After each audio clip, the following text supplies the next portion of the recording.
रूसी गुरुयू special force को अचानक एक आपातकालीन अलर्ट मिला।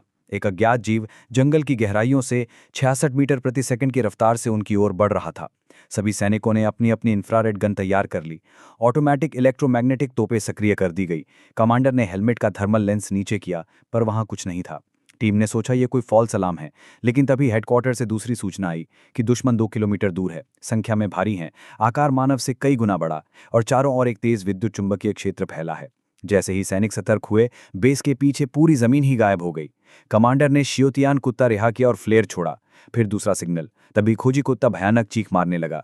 कमांडर ने तीसरी फ्लेयर फेंकी और फिर एक पूरी रात तक जंग चलती रही। सुबह होते होते केवल एक सैनिक जिंदा बचा था, वो भी एक भारी बालों वाली चीज के नीचे दबा हुआ था। जब क्रेन से उसे बाहर निकाला गया तो वो एक मरी हुई विशाल भालू थी।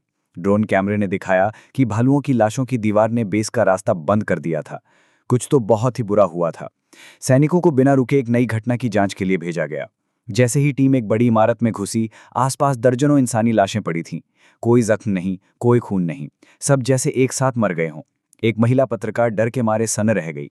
इसी बीच एक जवान जो अकेले खोजबीन कर रहा था, अचानक किसी अज्ञात परछाई से हमले का शिकार हो गया। सैनिकों ने गोलियां चलाईं, लेकिन वो परछाई जैसे गोलियों से अछूती थी, जैसे कोई लोहे का राक्षस हो। अचानक दर्जनों बंदूकधारी पपेट सैनिक इमारत की ओर दौड़े। उनकी फायरिंग से कमांडो पीछे हटने पर मजबूर हुए। फिर दुश्मन ने हाई एक्सप्लोसिव ग्रेनेड से पूरा फ्लोर उड़ा दिया। एक सैनिक ने सिग्नल फ्लेयर छोड़ा, लेकिन बेस भी मिसाइल हमले की चपेट में था। देखते ही देखते बेस के ऊपर एक विशाल परमाणु जैसी मशरूम क्लाउड उठी। एक घायल सैनिक को छत पर वही रहस्यमयी एलियन परछाई दिखी। जब उसने मास्क हटाया तो उसका मुंह नहीं था, सिर्फ 2 नाक के छेद थे। महिला अधिकारी ने तुरंत टीम को भेजा, पर वो रहस्यमयी एलियन शांत स्वभाव में बोला, ये सब हमला मेरे ही साथी दा जुआंग ने किया है। वो बताता है कि अब पृथ्वी उनके ग्रह के जीवन के लिए उपयुक्त हो चुकी है, लेकिन वो खुद उपनिवेश नहीं चाहता। एलियन महिला सैनिक के दिमाग को छूकर दा जुआंग की लोकेशन ट्रेस करती है। एक भयंकर लड़ाई शुरू होती है। दोनों एलियन आपस में धातु की तरह मुट्ठियों से टकराते हैं।